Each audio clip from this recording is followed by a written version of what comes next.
What is up, everybody? Welcome back to another episode of Talk of the Tundra, proud partner of the Eurostep Podcast Network and the Blue Wire family. I am your jubilant host, Numac, coming to you after an eighth straight Packers victory over the Chicago Bears. And to talk about that comeback win, today is Jordan Tresky. Jordan, how you doing, buddy? Doing well. Doing well. The Packers won, and they temporarily put away our bucket of sadness. We closed the lid on the bucket of sadness that had been Exactly. pouring and overflowing for a few weeks there. But yeah, 28, I think it was, 19 over the Chicago Bears in Chicago. Um, Probably one of the last few games that the Bears would be in Chicago because they decided they want to join the likes of the rest of the NFL world and move to the suburbs, I think, into like Arlington Heights, I think is what the suburb name is or something. Yes, But it is. I'm no fan of Soldier Field, and by no means am I sad to see Soldier Field go, but you definitely should keep a team in a city it's named after. But that's just me. Uh, Regardless, big feel good win for the Packers today.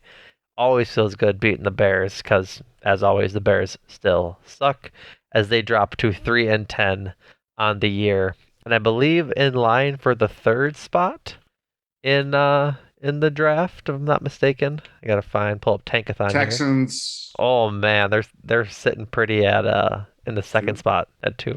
I was gonna say I don't. I think because the Steelers won last week and won Yep. again today. Well, like right now it's Texans, Bears, Denver. So then Texans, Bears, Denver, Rams. And the beauty about that is that the Broncos and Broncos. Rams both don't have their pick. Oh, that is some NBA draft lottery right there, but Yeah, in a goes totally to horrible way. Seattle and Detroit for those two respectively. Good Lord. Packers currently sit in the 11th spot, which is take that how you will. We'll leave that draft talk for a little bit later. Let's get Yeah. back to the game. Started off a little rough, a little rough. Wasn't a huge fan of the Packers seemingly learning nothing from their Eagles loss and letting Justin Fields scamper to a 50 plus yard touchdown run. I believe it was 55 yards. That came at the end of the first quarter to put the scoring at 10-0. Packers the Bears' first drive didn't go so hot. Packers didn't go so hot, and then that was I think the Bears' second drive, if I'm not mistaken. So, Jordan, I know you were working during it, but we were watching it back after. What did you think of what were the vibes you were feeling when you saw Justin Fields get untouched for 51 yards? Vibes were great. Joe Barry, I if there's nothing remarkable about Joe Barry, it's that or if there's anything remarkable about Joe Barry, I should say, it's that he's just a model of consistency. Yeah. Um whether I'm saying that backhandedly or not, I don't know. I don't really know. But yeah, I was like, oh, here we go. I even went into this game because obviously there's some question about whether Justin Fields would play because he dislocated his shoulder 2 weeks ago. And they started Trevor Simeon last week. And I was thinking, like, it doesn't even matter if he could throw a ball. Mm-hmm. He could run all over him. That's what Right. they did in week 2. That's absolutely what happened. So yeah, it was very, I was like, oh, okay. Let's go. Here we go. Here we go, right? Buckle up. Buckle up, buckaroos.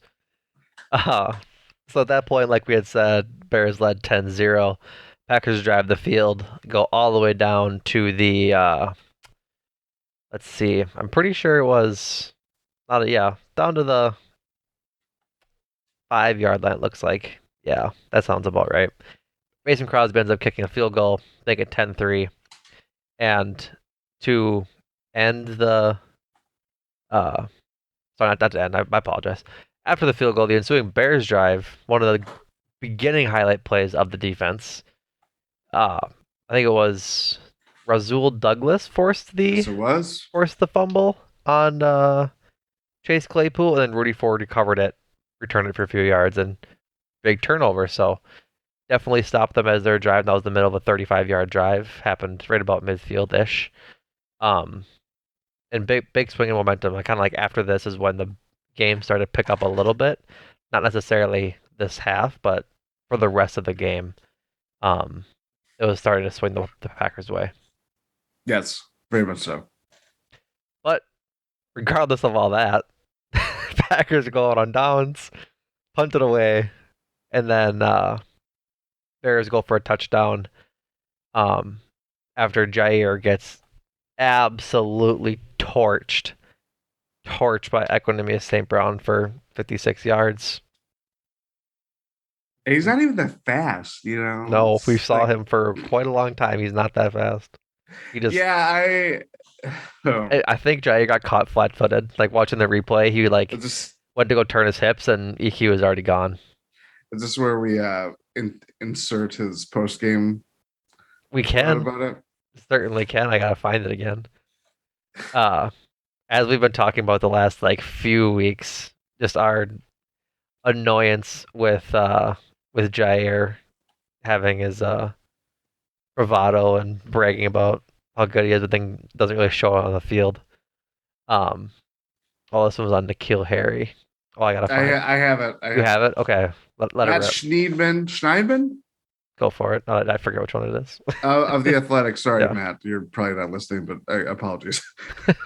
Jair Alexander, what he thought after giving up that 56-yard catch to former teammate Equanimous St. Brown? Nothing. Man, he a scrub. I can't believe I let him catch that on me. But hats off to him because he did make a good catch. And then, actually, I'll save that one for later because there's another time that he The talks about Nikhil Harry one. We'll get yeah. that one too. We'll But we'll yeah, we'll read that one too once we get to that yeah, play. to your points, definitely jumped on it and just like stayed a beat too long.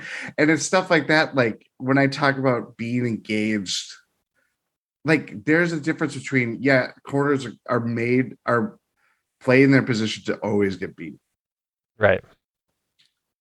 I don't think that was what that was. I just felt like you're like, you got to lock in. Yeah. I don't know if it's a matter, like it just seems like a matter of like it's EQ. You've seen him so many times in practices. You're probably gonna downplay his abilities, I don't really you know. understand the coverage for it either, because like that both plays, this one and the one later to Nikhil Harry, um, Jair Alexander is giving them like 10 yards of cushion before their route. And then he just stops. Yeah, like why not just press him? Because like Jair's faster than EQ. He showed it on that play when he caught him from behind and tackled him. Like, why not press him so that he can't get past you, as opposed to letting him get a big running start and then you have to switch which way you want to move your hips to cover him and then he's past you already. Like, Yeah, it's just a bad coverage which led to the bad play, but it had happened twice, so it's not all coverage's fault. yeah. um, after that, David Montgomery punches it in for a 7-yard touchdown, 16-3. At which point, vibes were not the greatest. At least in where my butt was sat, there was not a great vibe around it, knowing that we very well could have just let them score at the end of the half if we didn't have a nice long drive. But that's exactly what we got. 13 plays, 75 yards, which ended in a Christian Watts him touchdown pass on 4th and 4 from the Chicago 14. Uh, just really great drive from them overall. It was I think they got to like third down each time and then just kept getting the first downs. I think one, two, three first downs. Yeah, on that drive. Um, ultimately going forward on 4th and 4 and getting that touchdown. Uh, not a great defensive play by the defender. Like if he's looking at Rodgers following Watson, he probably deflects that ball, but he's looking at Christian Watson instead. Either way, it's another touchdown for Christian Watson, which is chef's kiss. Man's on fire. That brought the score to 16-10. Bears kneeled out to end the half, which ran the last 17 seconds off the play clock. So very nice drive to make sure that the Bears didn't get the ball back with a significant amount of time to end the half, and the Packers would get the ball to start the second half. Yep. Yep. For once, it's the Packers scoring late, For once. under 2 minutes going into halftime or at the end of the game. Mm-hmm. The ensuing kickoff wasn't the best. Packers go 3-and-out. Luckily, the Bears next drive they go 3-and-out, and then the Packers go 3-and-out again. So it wasn't a great start to the second half for either team. After the Packers' second punt, the Bears go down 12 plays, 62 yards, and kick a field goal. A lot of running from David Montgomery this one on that drive. For the Packers' ensuing drive after that field goal that made it 19-10, just a weird score in general. A couple big plays from the offense. I should say big plays, rather one big play that drew a penalty. A couple of rushes for AJ Dillon, didn't do much, and then Christian Watson 15-yard catch for a first down. But then there was a penalty on the Bears defender. I think it was Jones. Jalen Johnson. Yeah. Jalen Jones. Yeah, Jalen Jones. Pass interference on Christian Watson. He just didn't play the ball.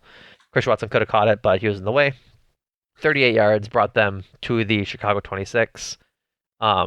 Defensive holding where Taco Charlton pretty much took Cobb's jersey off of him.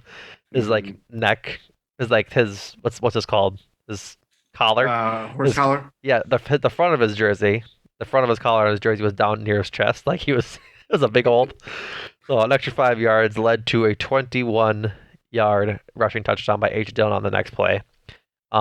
Really great day from AJ Dillon. Like this is the first time we've talked about him, like in this little recap, but he was chunking out yards all day long today. Fantastic, especially with Aaron Jones. Hobbled. That'd be the best way to say it. Hurt his shin, I think is what he was dealing with.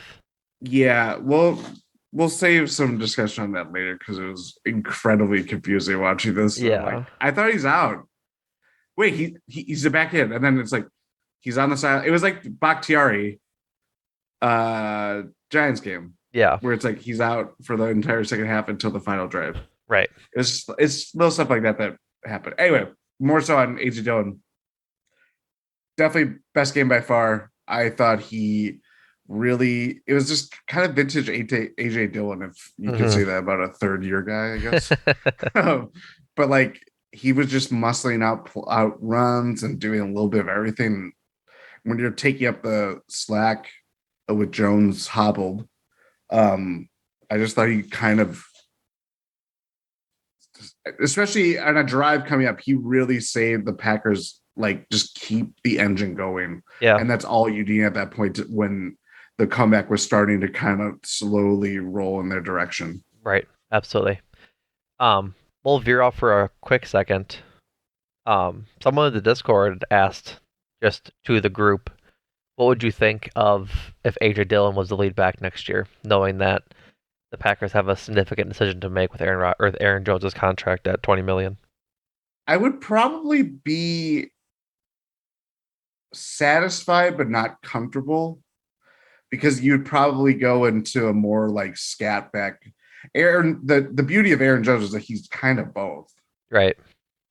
Because he's just incredibly talented. Hit over 5,000 rush yards, which also seemed ridiculous. Yeah, top 4 in the franchise, I believe.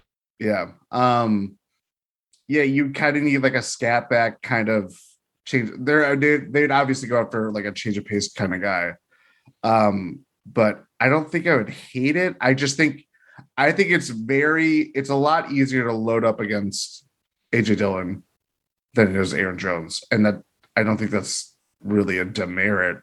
It just kind of speaks to how great Aaron Jones is and how kind of traditional, like the bulldozer bruising type running back that AJ Dillon kind of profiles as. That right. I think, depending on who is the quarterback, it could be a hindrance if they are competitive and we're talking about playoff football next year, which who knows? Who knows? I think what I said is I would be um wasn't cautiously optimistic. It was something of a combination of those two for the sole purpose of like I'd be nervous to see how he would do because we haven't really had the chance to see him as like a full lead back in in this I guess in his time essentially. But I think he could do it. I'm back in Discord. I'm optimistically hesitant, is what I said, because it'd be a difficult transition. I think because you're losing a lot in Aaron Jones if you have to get rid of him. I also say we should also say this with the context of they're playing against a Bears defense that is very, Yeah, like very very young, inexperienced. So thin. Like they have any injuries. yes, especially so any impressions or like that you have of this performance to it, hmm it's a little skewed. Right. Um, super off topic. I was looking at Packers all-time leading rushers. Um, Aaron Jones is on the precipice of um going into third, going ahead of John Brockington from the The 1971 Brock, and the 70 era that's what the Brock is uh, cooking. Packers. How many rushing yards do you think Aaron Rodgers has in his career? Aaron Rodgers, Yes. I mean, probably a lot. It's way more than I ever would have guessed. 2,920. He has 3,500 rushing Oh yards. my lord. It's a lot of rushing yards. Like, He was a scamper. right, like he did a lot of scampering. He's ahead of Edgar Bennett. He's ahead of he's only he's actually as of I think Who's he trailing? I was getting there. As of Okay. this game, I don't think they've put that into Yeah. Pro Football Reference yet. He is tied with Eddie Lacy. What? tied I with don't Ed, know what that speaks to. tied with Eddie Lacy, a couple hundred yards behind Paul Hornig. Like I don't think he cracked the top 10. No way. Yes, way, dude. That is not true. Paul Hornig has 3,700 rushing yards. I guess like Paul Horton did a lot of different other things, but like He also had 104 games, and Rodgers has double that amount of games. that is true. He was also suspended for gambling for years. Was he really? Didn't Yes, he know that. was. Yeah. But yeah, I was just kind of curious. I was looking at that today. And I was like, I didn't know Rodgers had that many rushing Yeah, Paul Horton only had 37. What? yards. That's crazy. That's pretty crazy. The most yards Paul Horning. I know this is devolved into Paul Horning hour Into right now. Packers history, which makes sense Yeah. given that they became the most winningest team in NFL history today. Good. There we. It's a nice segue right there. Yeah, Guess how many? Do you want to hear the most yards Paul Horning rushed for an entire year? How many games were they playing? 12. 12. 600. 681. It wasn't going to be 1,000. Granted, like Jim Taylor was doing a lot of. Yeah, Jim Taylor was overlapping, but I'm guessing now Jim Taylor didn't run for all that much if he was doing all that stuff. Well, I take that back. take it back. He had five straight years where he rushed over 1,000 yards. Jim Taylor is second in the in Packers history. That's also it's 80. also the era where the fullbacks were like actually used as fullbacks. Right. And So ran through people, and after they smoked Marlboro Reds and that's right. drank Miller High Life. That's right. So reining it back in, getting back to the Bears game. Ensuing Bears drive is where I believe the second Jair pass comes in. First play from scrimmage on the Chicago 23. Fields rolls out left, absolutely launches it to N'Keal Harry for 49 yards, catching it over him. Again, if it happens twice, it's probably not luck. This is from Ryan Wood post game. Step inside the mind of Jair Alexander. What did he see on? I don't. What did he see on the 49-yard catch allowed against Bears wide receiver N'Keal Harry, quote, man, that was lucky. The rest of the quote follows, quote, I was getting ready to pick that one too. I was getting ready to pick it, but then he held the ball and then he ran somewhere. And then as he's running, I'm looking up on the jumbotron and I'm like, wow, he really just threw it. So I'm like, oh snap! It was my first time ever seeing a ball get thrown on the jumbotron while I'm running. It was crazy. Like, what a wild freaking quote. Remember the last at the first Bears game of the season, we were celebrating like Jair's like that weird noise that he made, Yeah. Oh, I do remember that. breaking down his interception. Oh, yeah. Like, what a crazy that.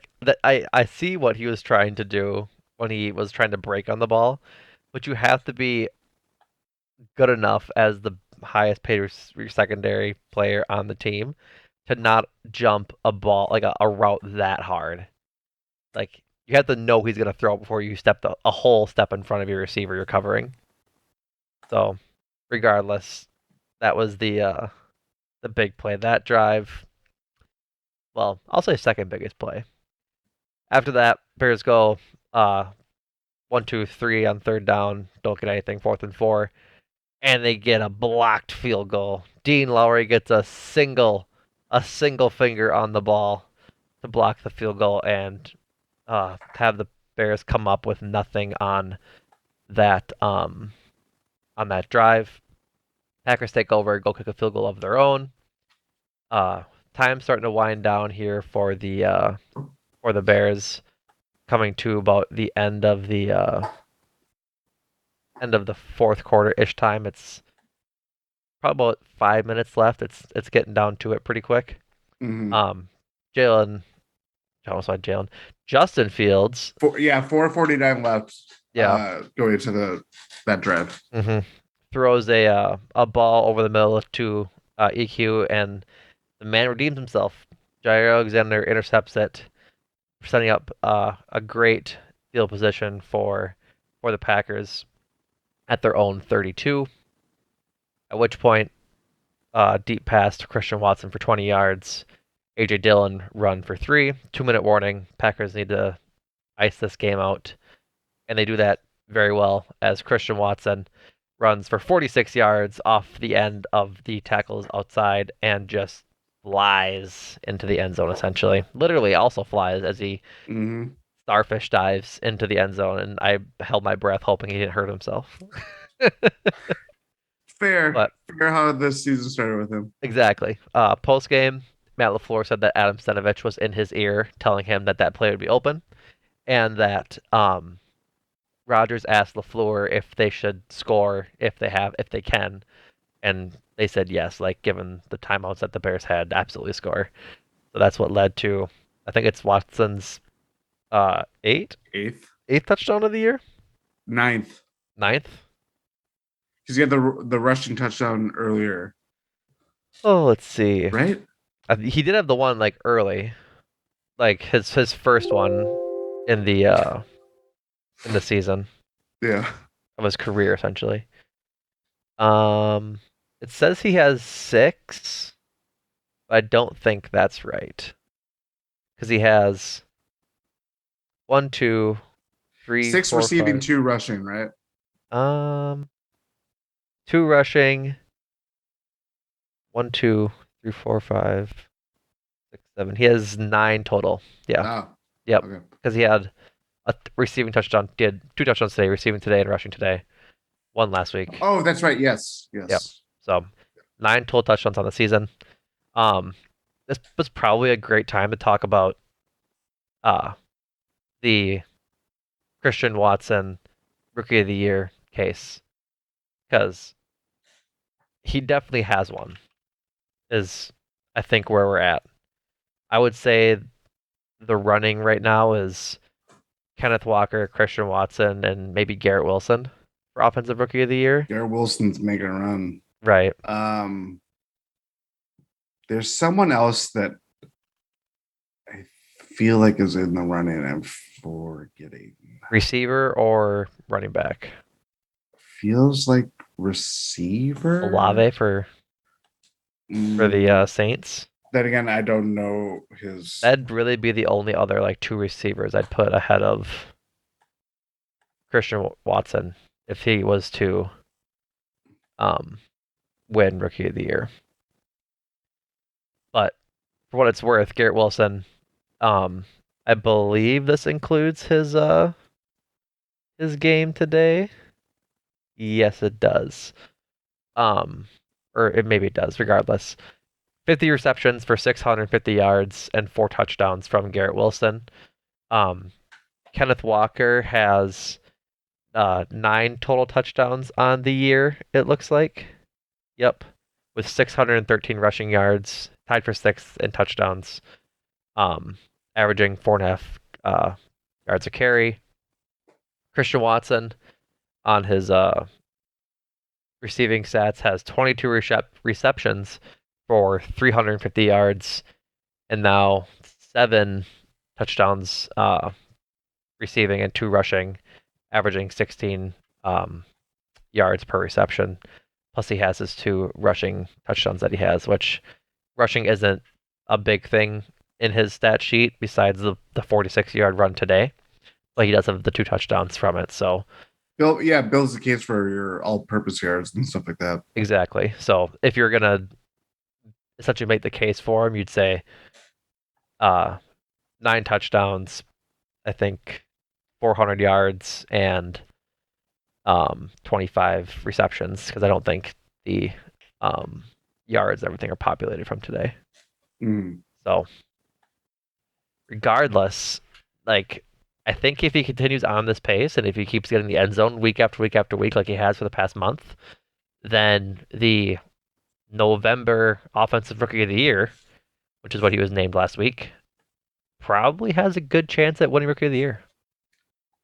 I mean, he's building the case. He's just got to keep it up. The fact that was afforded the 8-week grace period where he had to figure things out and stay on the field and all that stuff, like it kind of helps him that he's been able to have this crazy run, but sustain it too. Because like it's not he's not. It's you could say they're not flukes, but like they're chunk plays that he's doing off of. But even a game like the Eagles last week, where it's not like he's blowing up these big plays or right finding seams, or it was just like it's Rodgers finds in the end zone, like right. half a stance plays. So that's the thing, like for me, is that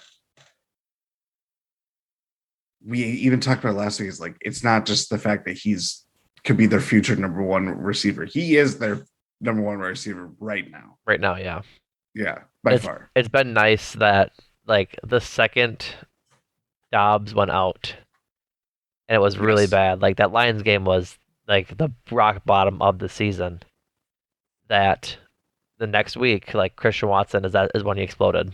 Like it was the 15-9 loss to the Lions, and then that's when the next week was when Christian Watson had 100 yards and 3 touchdowns.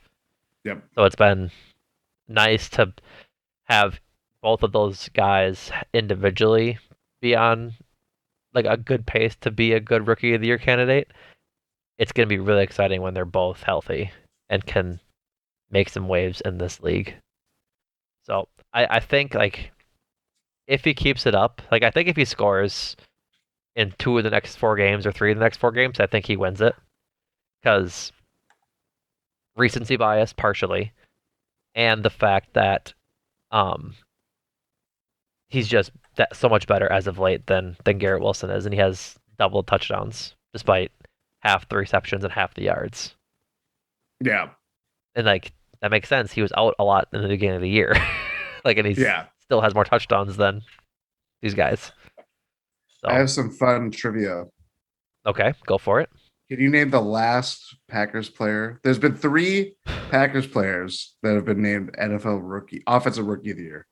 Offensive Rookie of the Year. Can you name the last one? I think it was Eddie Lacy. You're correct. Yeah, because I was like, I don't know where I saw it, but I saw it somewhere, and I was like, yeah, that makes sense. And like that would have been my guess anyways, because they haven't drafted any good enough first round, like any good enough players that were good throughout their career than Eddie Lacy. Who was it Yeah. before that? Was it We're going back. We're going back to Brockington. Them Boyd Dowler. what? Mm-hmm. Boy, who was the first one? Boyd Dowler, tight end. Boyd Dollar. He's the guy that got hurt that opened it up for Max McGee to go crazy in the Super Bowl, the first Super Bowl. Of course. Mm-hmm. Who else other than Boyd Dollar? Boyd We're Dowler. getting into baseball wacky name territory, so why don't we hop back Sorry. into the game? I guess you do unless you have anything else to add on Christian Watson's offensive rookie of the year candidacy I mean, or case rather. it would be a nice recognition amid all of the whole just disappointment this season has been because he is legit. All the fades about like whether he fixes drops, um, or I don't know, all the I guess there were questions about his health too coming into his rookie year. Obviously, yeah, Mm-hmm. the how he started the year too that kind of played into it. But yeah, I think if he were to somehow win it, it would be a nice little salve on a incredibly crushing and disappointing year so far. Right. Like I think it would be a nice consolation if Christian Watson was able to earn that recognition for the for his year, Yeah. but that it would just be a nice runners up essentially if we end up missing the playoffs, which likely we will. And Yes. all in all, just not having to be totally sad going into the off season. Mhm. I think I saw something today about uh what would have happened or what the timeline would have been if the Packers or if Packers fans hadn't bullied Christian Watson to change his number from 82 to 9. I forgot that was a thing. It's a thing. He's And faster than Don Beebe, folks. Give it to him. faster than Don Beebe, and he's certainly better than Richard Rodgers. But all right, let's get back into the game. That made the Packers lead 26-19 after a 2-point conversion from Big Dog Mercedes Lewis. No. Big Dog.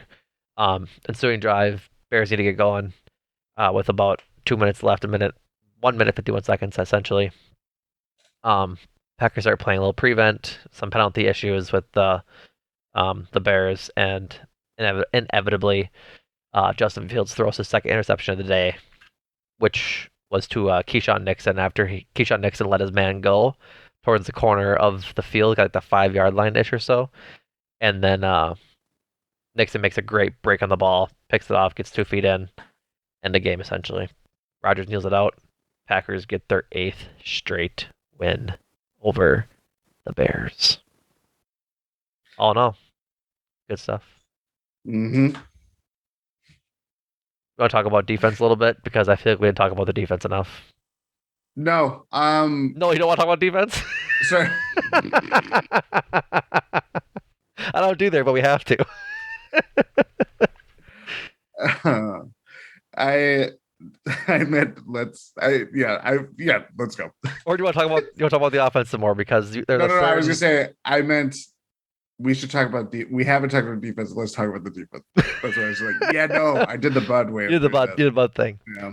Um, despite holding the Bears to 19 points, like they made their stops and they needed to, the same old warts showed themselves today. Like 71 yards for Justin Fields. Granted, 49 of that, or no, I'm sorry, 55 of that came on that one touchdown run, but 60 yards for David Montgomery and 20 yards for Darrington Evans, who wasn't a big factor, but when he was a factor towards the end of the game, he was showcasing his impact. Like we Come shouldn't on be down. Just run through the the Packers just yeah, defense.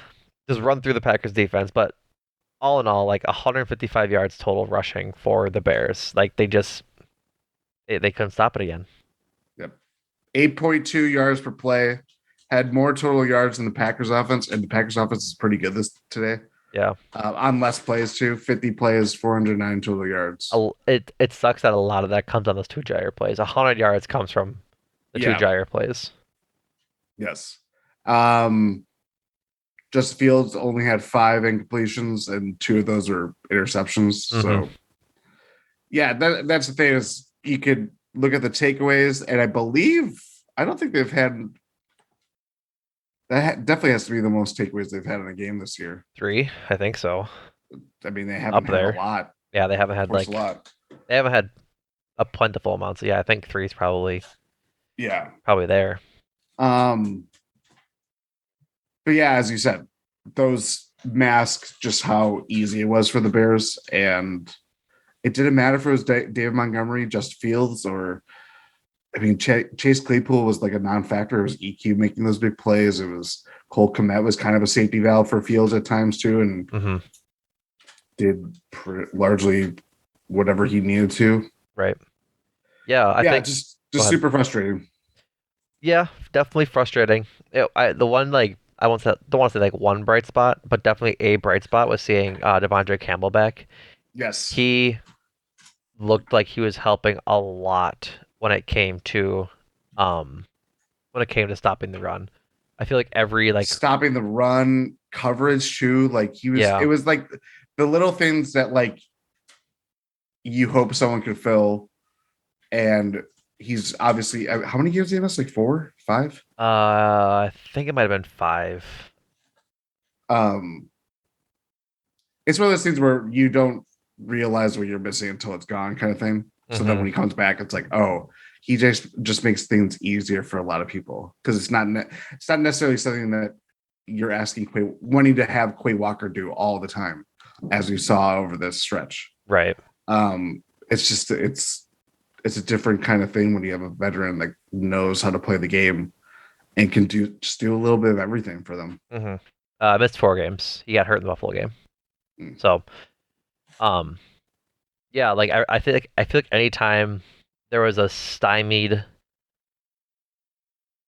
Bears rushing attempt by like Dave Montgomery, mostly because they didn't really plan a lot of like planned runs for Justin Fields. He had a couple, but not too many. But any like run by Dave Montgomery was snuffed out by Devondre Campbell a good amount of the time in this game, which was nice to see from your green dot middle linebacker in on your defense. Like Yeah, I don't want to get too ahead of ourselves and say that like man, if Dre would have been in there like these last 4 games, maybe we don't lose uh three of the 4 of them, and maybe the or playoffs give up look 500 yards to the Eagles last week. right, or like maybe they're not totally out of the playoff picture yet, but I don't think that's going to be the case. Like if he plays versus Detroit, defense wasn't the problem that game. It was the offense. Yeah. Like we beat the Cowboys. The middle like rushing wasn't the problem against the Titans. That was letting up Tannehill passing yards, and then maybe he helps against the Eagles last week. Maybe, but I think he would help some, I think he helps some. But I think that they not still all. find like the way to win that game. Like I still think the Eagles find the way to win that game. Like maybe he doesn't. Maybe Jalen Hurts doesn't have 150 yards rushing. Maybe he has like 120. Yeah. Maybe one of those big like 25, 30-yard runs he has doesn't happen, but Take away those chunk plays. I still think that they win that game regardless. So it's helps in knowing that he can help the run be better, but it's not like they were good at stopping the run before that anyways. Mm-hmm. So it just thinks that they're starting to kind of get healthy and they're kind of playing well. Like I thought they played well last week, and I think they played well this week. It's just kind of the way those Their games offense shake is, up. I mean, Their offense is like finally is found humming. it. Yeah, Yeah. like they've scored In part because of Watson too. right. Like I think it's in 95% because of Watson because Mm-hmm. since his explosion, they've scored 27 points or more in every game. Yep. So as opposed to 9, 17, 21, 10, 22 going back to the New England game. Yeah. So in their 5-game loss streak, they did score more than 22 points. So regardless, yeah, I think there's optimism from the offense, but the defense is still being held back by everything we talked about in prior podcasts. Yeah, for sure. You want to talk quarterback? Let's let's talk about it. Packers going into a bye week. Get a little salute going. Aaron Rodgers doesn't You doesn't never know need. when it's your last tot, you know? Jordan, of course, referencing that Aaron Rodgers was a little bit I don't know the word, not dramatic. Nostalgic. I don't want it's not nostalgic either. I think it's sentimental knowing that this could be Yeah. the last time he could own the Bears in their building. But he said it last year, and he said it in prior years that you just don't know when you're gonna play your last game out of place. And I think that it looks like Jordan's kind of sick of it, rubbing his hands in his face, trying to. Just get through the end of the year and don't pull this shit. I'm sorry. It's just like when you do this, I understand. I agree with it. You never know when it's going to be your last game against the Bears or at Lambeau and all these little things. This is year. This is the third year, straight year, fourth Mhm. straight year. Third. I hear the carousel starting to pick up, and it's like, no, I'm done. You can't like all of these things kind of ring hollow when the season has been as bad as it has been. Right. You know, because I was like, oh my god, if Aaron Rodgers never leaves or retires, what are they gonna do? They're gonna be really bad. It's like, well, they're bad with him right now. It does not Right. matter. So, okay, I get you're wistful and all these things. Just get through the end of the year if you're gonna play the rest of the way because you never know. Right. Uh, Matt Sheeman talked about or talked to Aaron Rodgers after the game and asked him if Christian Watson's meteoric rise had anything to do or will have any sort of thing to do or will have any weight in his decision to return next year if he wants to.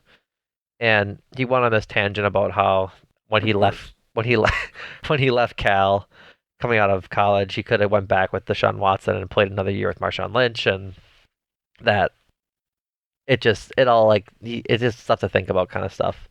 But he ended the quote with, and it was kind of thrown away into the larger scheme of the question was that there has to be mutual interest. And I don't think he meant mutual interest from Christian Watson. I think it meant mutual interest from the club, which is interesting, but I don't see the Packers eating his dead cap, like big number, but I guess you can't rule everything out. Like I don't think the Packers move on from Rodgers next year by their own choice. I think if Rodgers is not the quarterback next year, it's because he's retired. It's a mutual. It's either he's retired or someone's gonna give and say, I want to play another game or I want to play another year, but I don't feel like this is the year or this the team that can bring me to a Super Bowl. And the Right. only person that can ever do that is Aaron Rodgers. Right. So stop doing this again to me and everybody else. Just play the game and just stop. I'm just like I cannot. I hear it. I hear the like just everything going on. Yeah. Yeah. And of course, it'll dominate our first like 10,000 off-season podcasts because there's going It to be a will. lot. Yeah. It will. I think it's definitely worth looking at how it's handled going into the bye week and into the rest of the year. Yes. Because I guess we could talk about playoff hopes a little bit right now. They're slim. Rob Dabowski said that ESPN stats and NFL has them at 4.8%.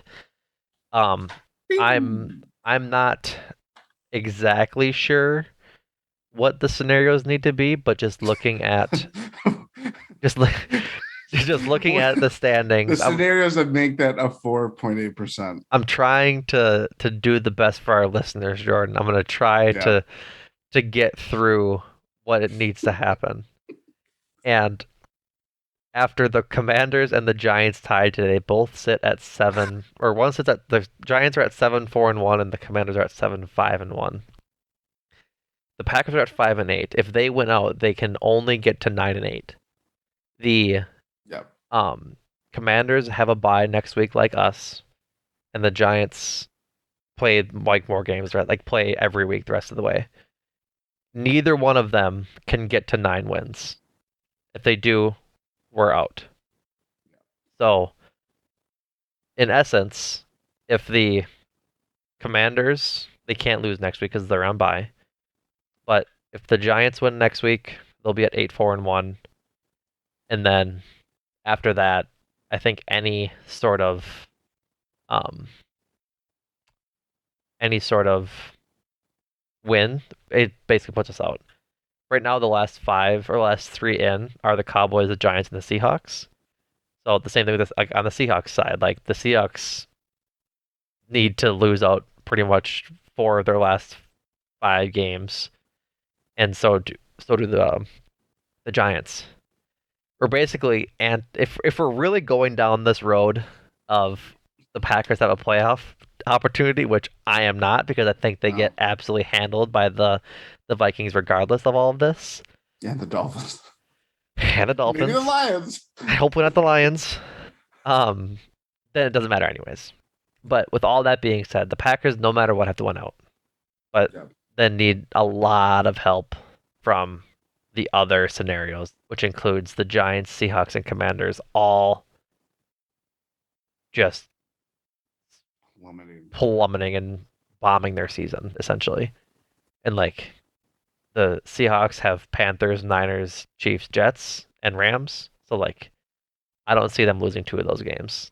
Like or No. I'm sorry, I don't see them losing 5 or 4 of those games because Rams stink, Panthers stink, and I think they have a chance with the middle 3. Mhm. Like I just don't think they're that bad of a playoff team to where they'll lose 4 of their 5. But with all of that being said, likely we cannot be eliminated next week. But going into the Rams game, we could see Rodgers one more time. They'll know They'll know their fate. what they need to do, or what they'll know their fate a lot better and clearer than they would after going into this week.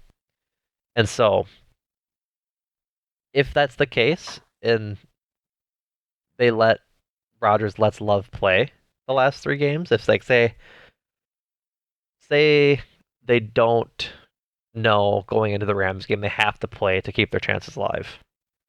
I would imagine they play Rodgers and then play by ear. If they're eliminated after the Rams game, I think it'll tell you a lot about the future of how they're planning on this team being if Rodgers plays versus if Love plays. If Rodgers plays, I don't think he's gonna come back.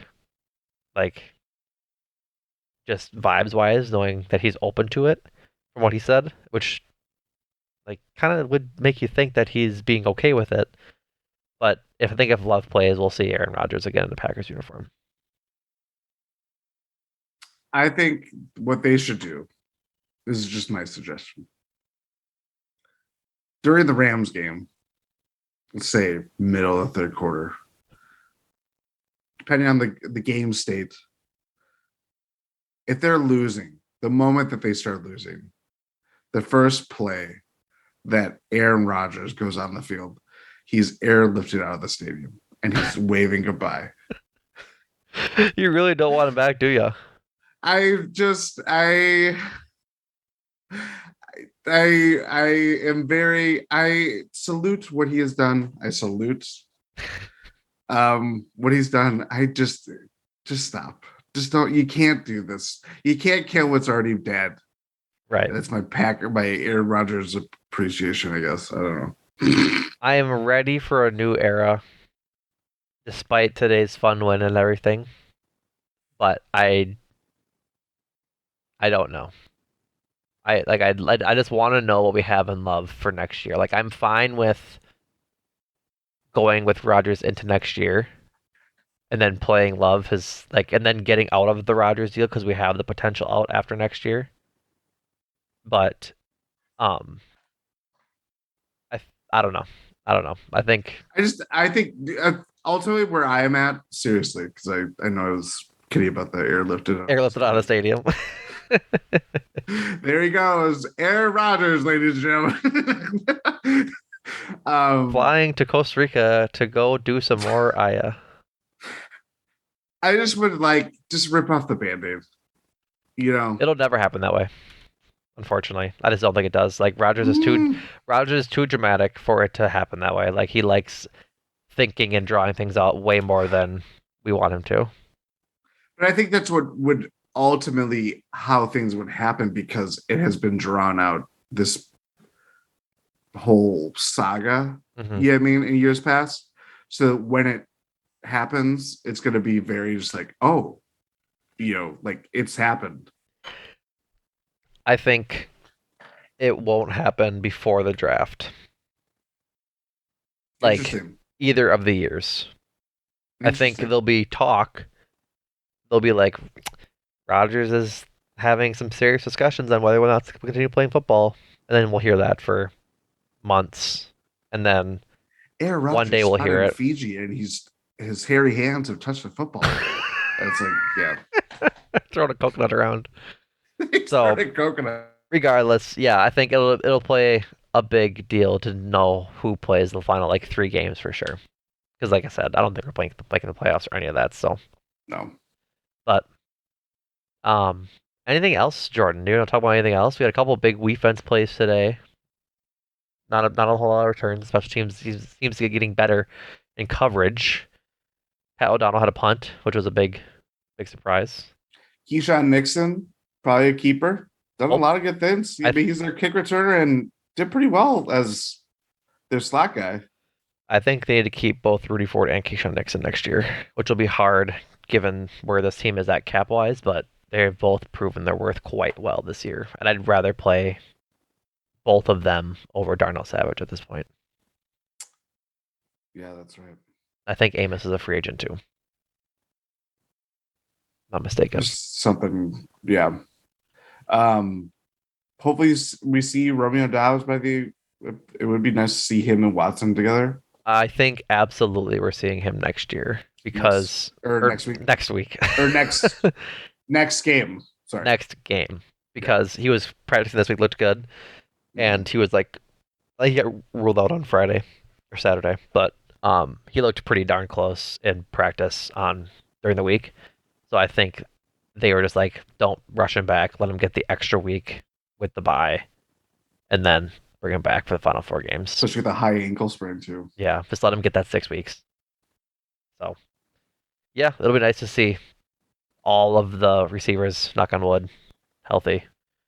That for him to make their final 4 game push and hopefully make some nice plays. Mm-hmm. Um, Next week they're on a bye, week 14 bye.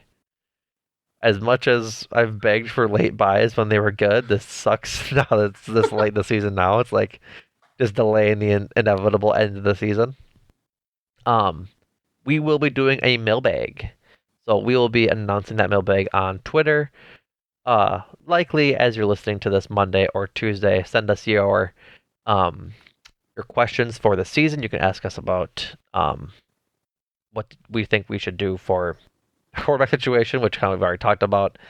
Um, Decision on Aaron Jones, just general talking points where we think we need to improve in the draft. Any of your NFL questions, you could ask stuff outside the Packers stuff too. Who you think's going to the Super Yeah. Bowl? Favorites coming out of the AFC as the Bills regain the first spot in the AFC today. Um, Any of that stuff. Want to hear some questions from you? My first mailbag as a podcaster. I hope it's a special Mm, one. I know you're well versed in a mailbag, Jordan. I am. But to see someone experience this with fresh eyes, it always takes me back. Warms your heart. So yeah, keep an eye out for that. That might be coming, or that will be coming this week, and then we'll record later in the week for that. Promotion time. As always, join the Discord, gspn.info. There's a Discord link with an open invitation. Always rate 5 stars and review. If you uh, leave a 5-star review We will read it on the air, I guess I'll say, live. Not live either, but I'll read it regardless.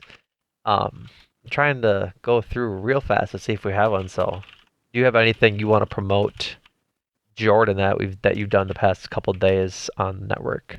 We had a win in 6 GSPN crossover the other day, coordinating with Chris Milton's return. I should do full names here. Yeah, it was me, Ty, and Adam, and just talking about all the various scenarios that play with Chris now finally back. The Bucks finally back and healthy with their whole roster pretty much at this point. It's just a matter of going through all the nightly absences. But yeah, we did that, and that still is kind of relevant too. I mean, even though it's been a couple days. Yeah. So yeah, check that out. Win in 6 on the Euro Step feed because it's 2-1, 2-1 feed. I'm pretty sure this is a new review. Yeah, it's from John, and we're way late to reading it. So apologies to John to to reading your Better review late late. than never, as I've Better been late told. than never. This is from John in the Discord. We said 5 stars. Only read 5-star ratings. What an incredible podcast. On Wednesday, October 26th. Again, I am so sorry. I am so sorry.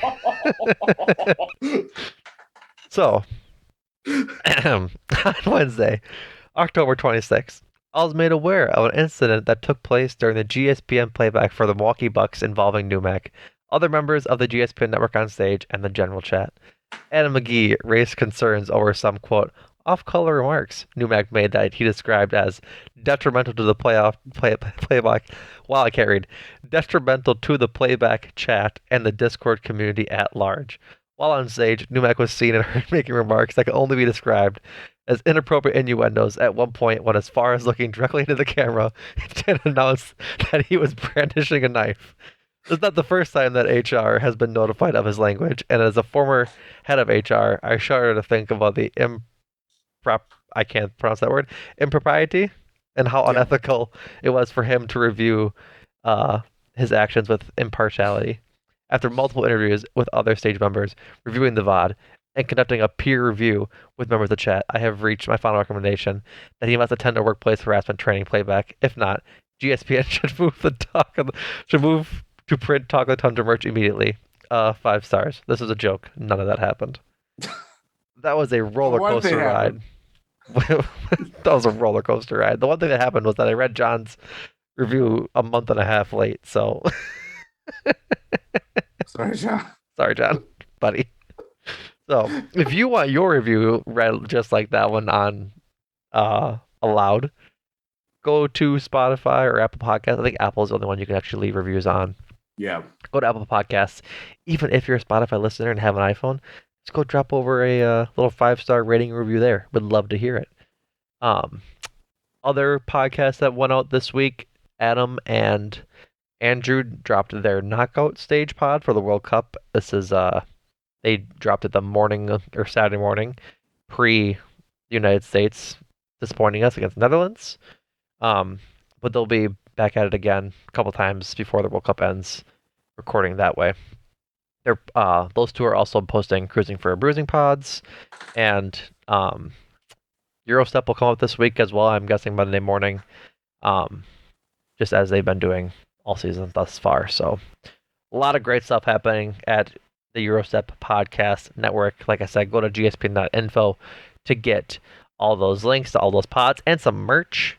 Let's get into the holiday season. Go grab some merch, some comfy stuff as always from the store. Purple, Win in 6 merch, Talk with 100 merch, all that good stuff.